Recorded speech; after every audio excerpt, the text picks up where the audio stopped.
नमस्कार, G capital में आपका स्वागत है। आज है 5 अगस्त और आप लोगों के लिए एक नई वीडियो। आज बात करेंगे आइडिया वोडाफोन में आई गिरावट के बारे में, तो बने रहिए वीडियो में अंत तक।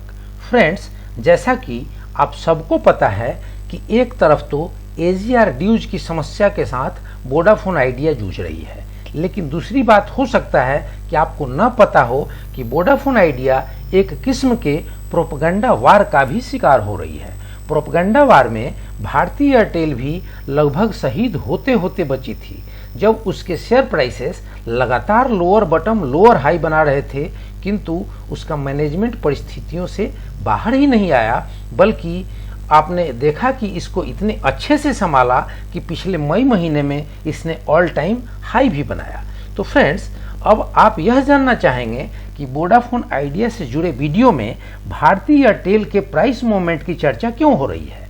तो फ्रेंड्स, इसका कारण स्पष्ट रूप से यह है कि वोडाफोन आइडिया के अपने इश्यूज जितने इसके प्राइसेस को कमजोरी के कारण नहीं बन रहे, उससे अधिक मीडिया में चलाए जा रहे इसके खिलाफ के अभियान कारण बन रहे हैं, जिसमें हर दूसरा न्यूज चैनल या हर बिजनेस न्यूज चैनल या हर टीवी पर न्यूज चैनल यह कह रहे हैं कि वोडाफोन आइडिया के शेयर से दूर रहिए क्योंकि कंपनी डूब जाएगी। अब तो 2 ही कंपनी बचेगी, मतलब पहला जियो, दूसरा एयरटेल। जबकि थोड़े दिनों पहले 2018 में जब मुहिम चल रहा था, तो उस समय यह मुहिम चल रहा था कि कोई दूसरी कंपनी नहीं बचेगी, बस जियो बचेगा। और इस मुहिम का ही परिणाम था कि एयरटेल के शेयर कोई 280 रुपये में भी अक्टूबर 2018 में लेके राजी नहीं था, किंतु आज वही एयरटेल ऑल टाइम हाई बना रही है।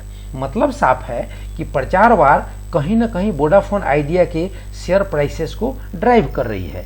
ये परिस्थितियां इस प्रकार से रही कि जब मुहिम चलाई जा रही थी कि जियो ही बचेगा और कोई नहीं बचेगा, उस समय भी वोडाफोन आइडिया इतनी मजबूती से संघर्ष कर रही थी कि उसने अपने सब्सक्राइबर बेस दूसरे नंबर पर बना के रखा था। बेशक एयरटेल तीसरे नंबर पर चली गई थी।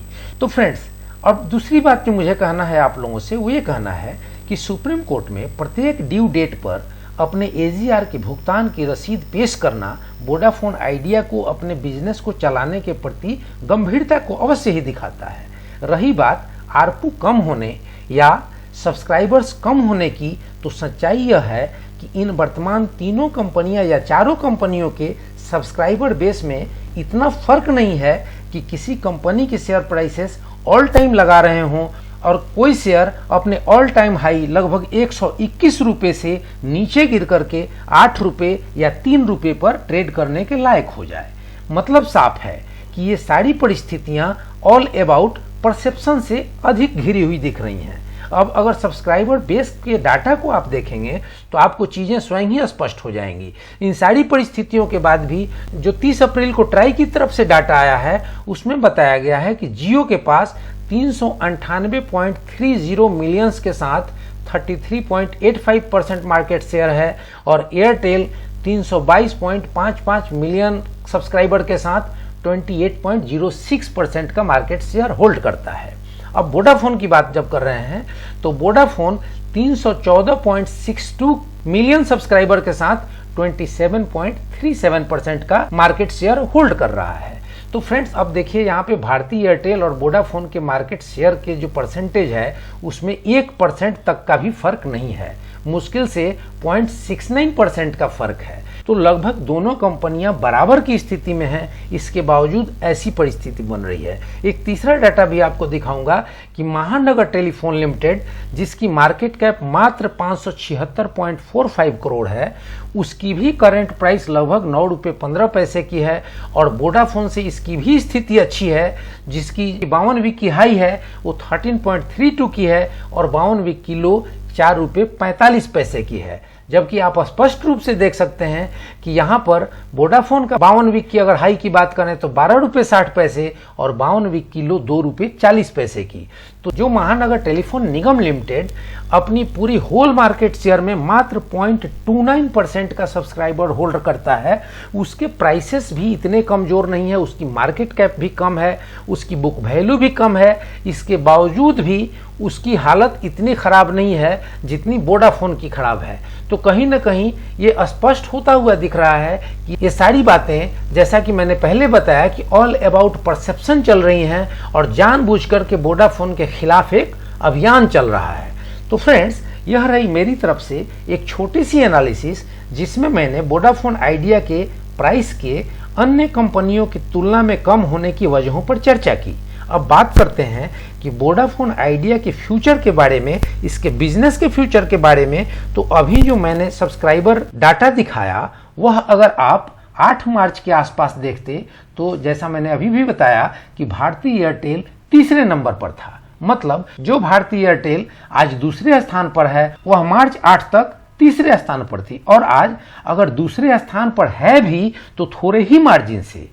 तो इन सारी बातों का क्या मतलब साफ है कि टक्कर कांटे की है, कभी भी वोडाफोन आइडिया दूसरे नंबर पर आ सकती है। फ्रेंड्स, अब जो महत्वपूर्ण बात इसके बिजनेस फ्यूचर से जुड़ी बताने जा रहा हूं वह यह है कि कंपनी अगर गंभीर नहीं होती तो हजारों करोड़ एजीआर क्यों जमा करती, या अपने एजीआर के डिपॉजिट की किस्तें बंधवाने की मांग क्यों करती।